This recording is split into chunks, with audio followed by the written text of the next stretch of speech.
Guten Tag. Tervetuloa Saksaan. Bochumiin. Aivan. Tulevaan entiseen Nokia-kaupunkiin. Lähdetään vähän katselemaan, että minkälainen mesta tää oikein on.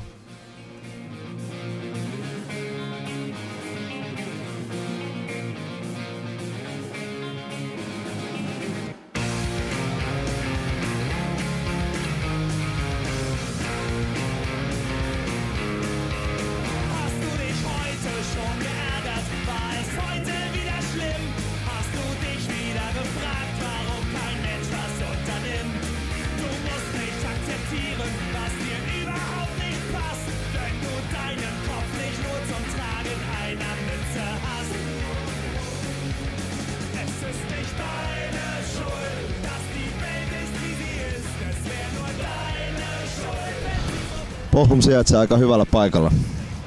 Ylös-alas suunnassa se on keskellä Saksaa ja näin päin se on ihan Hollannin rajassa kiinni, eli tunnin ajomatka Hollantiin. Toisella puolella on Dortmund, toisella puolella Essen. Muita lähellä olevia kaupunkeja on Düsseldorf ja Duisburg esimerkiksi. Kaikki ne on semmosia Helsingin kokoisia paikkoja. Lähdetään tonne Tippelsbergille mäeltä vähän katsomaan, miltä tää alue noin niinku yleisesti näyttää.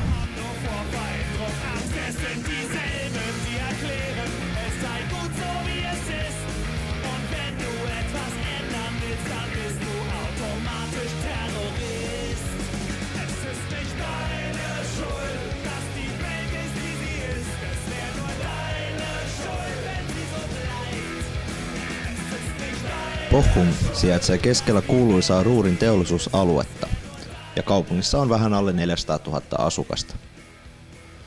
Vaikka kaupunki perustettiin jo 1300-luvulla, oli se merkityksetön 1800-luvulle asti.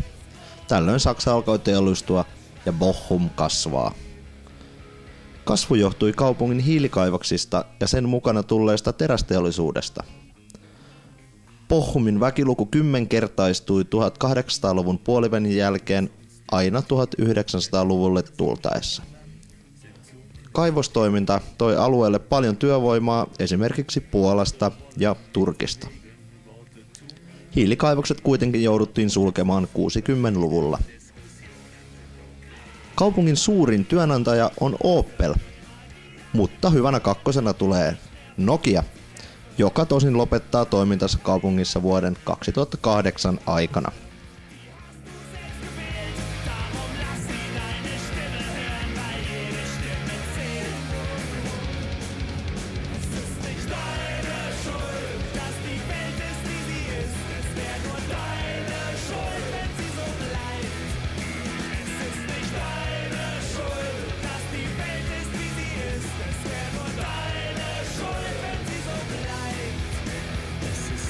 Ja meitä suomalaisiahan täällä Saksassa on aina arvostettu.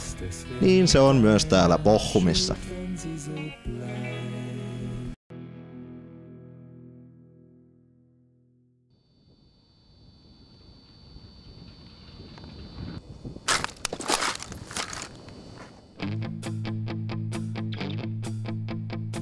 Wer kann schon sagen, was mit uns geschieht? Vielleicht stimmt es ja doch.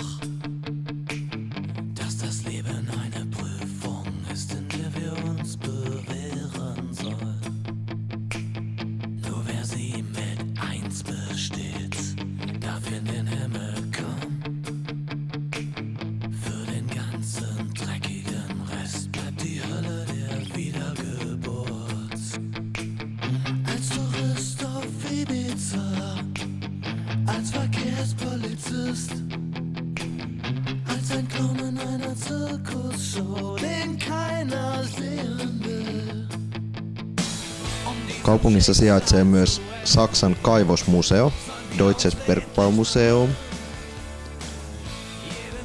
Meillä on myös Andrew Lloyd Webberin kirjoittama musikaali Starlight Express, joka on pyörinyt yli 30 vuotta kaupungissa. Ja tietenkin jalkapalloseura VfL Bochum, koko kaupungin ylpeys, joka pelaa Bundesligassa eli Saksan ylimmällä sarjatasolla. Wenn der Weg dorthin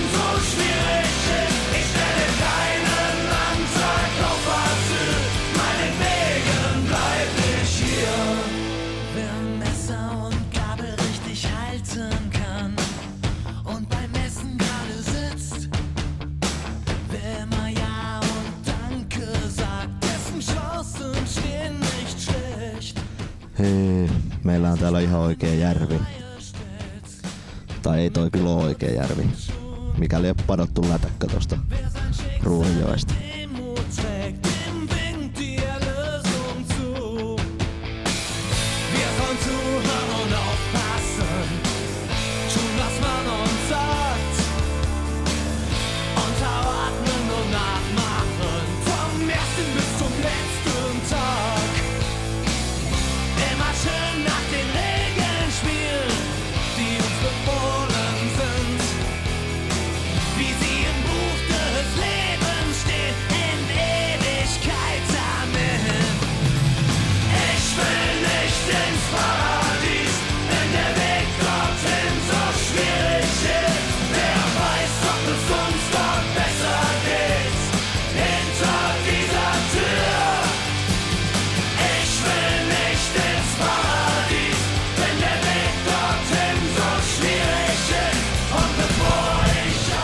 Tällä alueella ei ole paljon luontoa, että ne on näitä puistoja sitten, jos haluaa lenkkeillä ja touhuilla. Ja mä ajattelin kysyä kommenttia joltain paikalliselta tähän hommaan.